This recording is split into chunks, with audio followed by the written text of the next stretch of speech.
I am continuing my reading. What I'm doing in this series is to read through the entire standard works of the Church of Jesus Christ of Latter-day Saints. This consists of the Bible, the Book of Mormon, the Doctrine and Covenants, and the Pearl of Great Price. I am reading in a chronological order of events, not according to publication or volume, so I will be skipping around a bit as I move along. So now we will finish Ezekiel chapter 37. Now, the first half of this chapter was a promise that in the resurrection, all Israel will inherit the land of Canaan. Not just their descendants, but those living at the time of Ezekiel will inherit it. Now we read the last half of this. This will be verses 15 through 28. So let's read this. This whole chapter is a very famous chapter, especially among the LDS. So here we go. The word of the Lord came again unto me, saying, Moreover, thou son of man, take thee one stick, and write upon it for Judah, and for the children of Israel his companions. Then take another stick, and write upon it for Joseph, the stick of Ephraim, and for all the house of Israel his companions. And join them one to another into one stick, and they shall become one in thine hand. And when the children of thy people shall speak unto thee, saying, Wilt thou not shew us what thou meanest by these? Say unto them, Thus saith the Lord God, Behold, I will take the stick of Joseph, which is in the hand of Ephraim, and the tribe of Israel his fellows, and will put them with him, even with the stick of Judah, and make them one stick, and they shall be one in mine hand. And the stick whereon thou writest shall be in thine hand before their eyes. And say unto them, Thus saith the Lord God, Behold, I will take the children of Israel from among the heathen, whither they be gone, and will gather them on every side, and bring them into their own land. And I will make them one nation in the land upon the mountains of Israel, and one king shall be king to them all. And they shall be no more two nations, neither shall they be divided into two kingdoms any more at all. Neither shall they defile themselves any more with their idols, nor with their detestable things, nor with any of their transgressions. But I will save them out of all their dwelling places wherein they have sinned, and will cleanse them. So shall they be my people, and I will be their God. And David my servant shall be king over them. And they all shall have one shepherd. They shall also walk in my judgments, and observe my statutes, and do them. And they shall dwell in the land that I have given unto Jacob my servant, wherein your fathers have dwelt.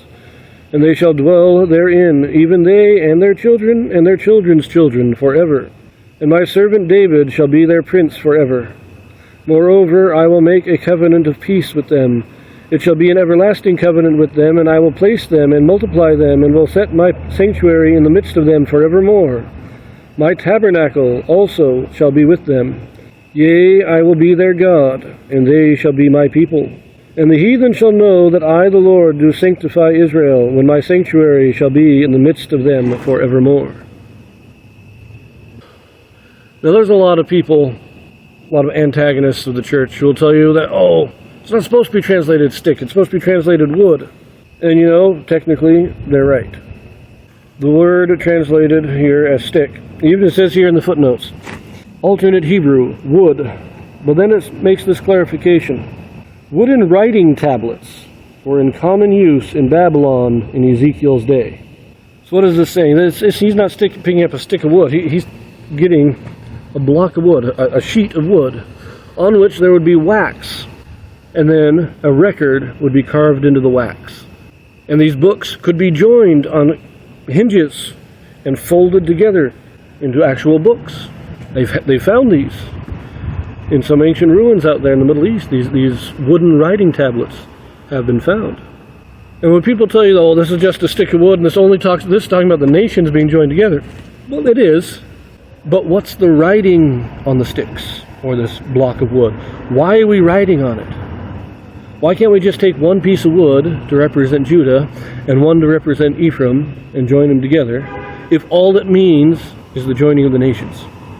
But you will recall I pointed out before that the Bible, this right here, this is a record of the Jews.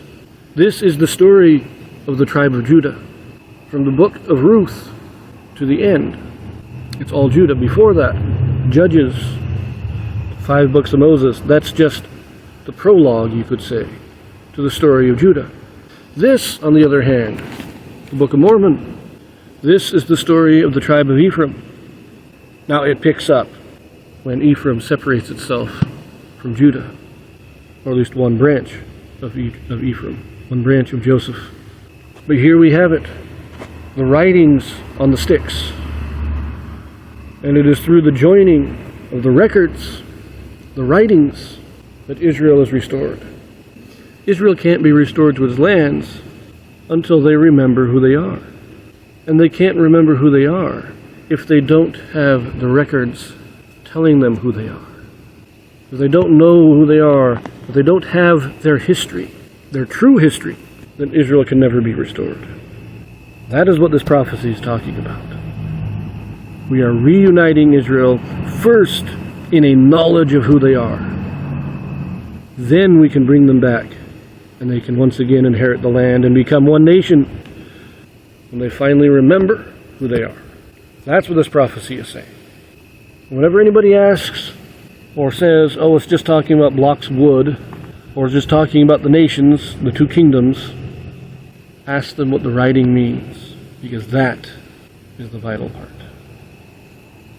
We'll pick this up in chapter 38, and I will see you there. Sorry for the background noise.